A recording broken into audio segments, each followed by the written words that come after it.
Hello students, welcome back. In this video we are going to do question number 8 of exercise 14.1.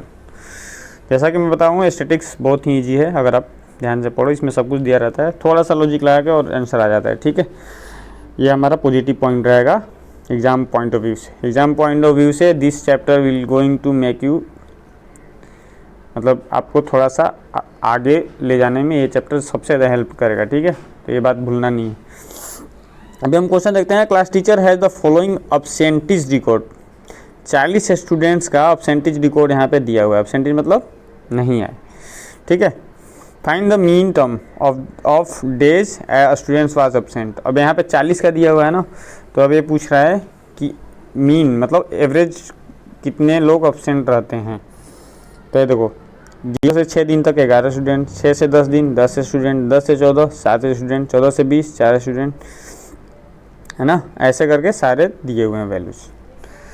ठीक है, तो हम question बनाने से क्वेश्चन पढ़ने के जस्ट बाद हम क्वेश्चन बनाएंगे। सबसे पहले लेफ्ट के दोनों कॉलम में जो जो दिया है लिख लेंगे। तो नंबर ऑफ डेज फ्रीक्वेंसी है ना, नहीं नंबर ऑफ डेज क्या है, क्लास में दिया है x2i, तो इसके लिए मिड पॉइंट ये वाला पार्ट जरूरी हो जाएगा। पहले भी बताया हूँ आपको। 6 to 10, 10 to 14, 14 to 20, 20 to 28, 28 to 38 और 38 to 40। ये दिया हुआ है इतने से इतने दिन, है ना। और फ्रीक्वेंसी क्या दिया हुआ है, कितने स्टूडेंट, 11 10 7 4 4 3 1। इसका मिड पॉइंट निकाल लेंगे क्योंकि ये x2i में है ना, तो क्लास में है तो मिड पॉइंट निकालना पड़ेगा। तो हो जाएगा 3। ठीक है सॉरी, ये हो जाएगा 8, ये हो जाएगा 12, ये हो जाएगा 17, ये हो जाएगा 24, ये हो जाएगा 33 और ये हो जाएगा 39। मिड पॉइंट निकाल लोगे। इसका मिड पॉइंट कुछ नहीं है, 0 + 6/2, पहला मिड पॉइंट 3। इसी तरह सबका निकाल लोगे। ठीक है, इस मिड पॉइंट जो होता है ना, इसको इसका कॉरस्पॉन्डिंग वैल्यू होता है, इसका मिड, इसका एवरेज। ठीक है, इसका एवरेज। उसके बाद अब हम देखते हैं कि इन दोनों का मल्टीप्लिकेशन जो है इजी है कि डिफ़िकल्ट है। अगर डिफ़िकल्ट होगा तो हम यहाँ पे डी की तरफ चलेंगे, डी भी डिफ़िकल्ट होगा तो यू की तरफ चलेंगे। अगर ये आपको इजी लग रहा है तो आप यहीं से कर लो, है ना। जितना नज़दीक क्वेश्चन करोगे उतना करेक्ट, मतलब उसका एक्यूरेसी अच्छा रहेगा आंसर का। और जितना डी और यू की तरफ जाओगे एक्यूरेसी थोड़ा सा कम होगा, बट थोड़ा सा आसान हो जाएगा वो, अगर टर्म्स बड़े हैं। तो यहाँ पे देखो बहुत बड़े टर्म्स नहीं है। देखो 11 × 3 33, 80 84 68 96 99 और 30। देखो अगर ये आपको बिना अलग से कहीं मल्टीप्लिकेशन किए अगर ये वैल्यू आ जा रहा है, that means this is easy, because हमें डी की तरफ जाके कोई ज़्यादा अपने आप को फंसाने की ज़रूरत नहीं है। तो यहाँ पे आ जाएगा फ्रीक्वेंसी का समेसन, कितने स्टूडेंट थे टोटल स्टूडेंट थे 40। और यहाँ पे आ जाएगा समेसन FI/XI, ये कितना हो जाएगा, आप इसको जोड़ सकते हो आराम से। तो आप जब इसको जोड़ोगे तो ये आ जाएगा 499। ठीक है, जब आप बनाओगे तो इसको जोड़ लेना 499। ठीक है, चलो एक बार देख लेते हैं 499 सही है कि गलत। 3 4 7 8 7 15 6 21 21 21 9 30 30 9 9 3 3 6 6 और 18 18 से 24 24 36 30 38 38 40 से 46 3। ठीक है, 499 इज करेक्ट। अब हम कुछ नहीं करेंगे, बहुत ही ईजी निकल जाएगा। तो हमारा क्या फॉर्मूला होता है, mean value equal to summation FI/XI upon summation F। तो ये जाएगा 499/40।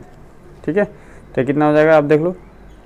4 1 4, 4 2 8, 4 4 16,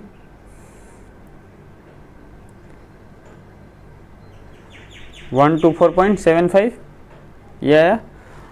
और ये 0 यहाँ पे एक और पॉइंट, तो दैट विल बी 12.475।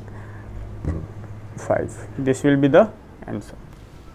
तो ये क्या आ गया, ये आ गया मीन अब्सेंटीज, तो इसको क्या लिख देंगे, therefore the mean number of days,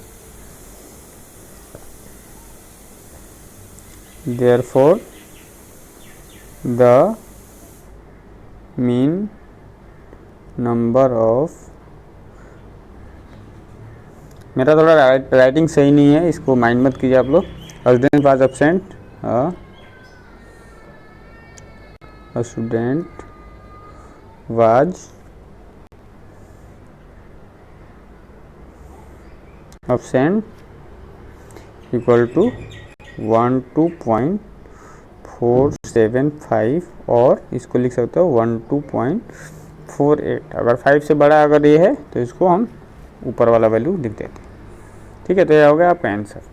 तो पिछले 2 क्वेश्चन में हमें डी आई की ज़रूरत नहीं होती है। तो हमारा जो भी क्वेश्चन होता है वो किस सीक्वेंस में आगे बढ़ता है आपको बताता हूँ कैसे आगे बढ़ेगा। अगर ये फर्स्ट टर्म x2y दिया है, एक कंडीशन ये हो गई और दूसरा कंडीशन हो गई केवल x दिया है, तो x2y क्या बोलता है, ये चलो आप मिड पॉइंट की तरफ, मिड पॉइंट, और वो मिड पॉइंट क्या होता है, दैट विल बी xi बोलते हैं इसको। और अगर x है तो हमें मिड पॉइंट की ज़रूरत नहीं, पहली चीज़ है। उसके बाद हम क्या देखते हैं, फ्रीक्वेंसी सारे क्वेश्चन में दिया था, है ना। उसके बाद क्या निकालते हैं, समेसन fi xi।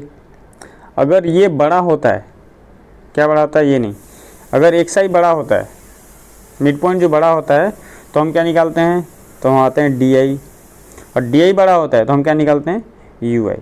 और समेसन अगर xi तक ही छोटा है तो समेसन fi xi, ठीक है। अगर di निकाल दिए तो समेसन ये होता है fi di, इसका फॉर्मूला अलग है नीचे जो मॉड x का, और ui है तो समेसन fi ui। तो लास्ट वाला जो कॉलम होता है उसमें ये निकलता है 3, और तीनों को नीचे ऐड करके फ्रीक्वेंसी से डिवाइड करते हैं, उसका जो फॉर्मूला है उस पर लगा देते हैं और क्वेश्चन का आंसर आ जाता है, ठीक है। तो आशा करता हूँ ये चीज़ समझ में आया होगा। ये जो चीज़ें मैं बताई हैं लास्ट में ना, this is not related to this question, this is a basic fundamental जो आपको धीरे धीरे चीज़ें क्लियर करेगा, ठीक है। तो इसको इस क्वेश्चन के साथ इंक्लूड मत कीजिएगा, ठीक है। चलो आगे करते हैं नेक्स्ट क्वेश्चन नेक्स्ट वीडियो में।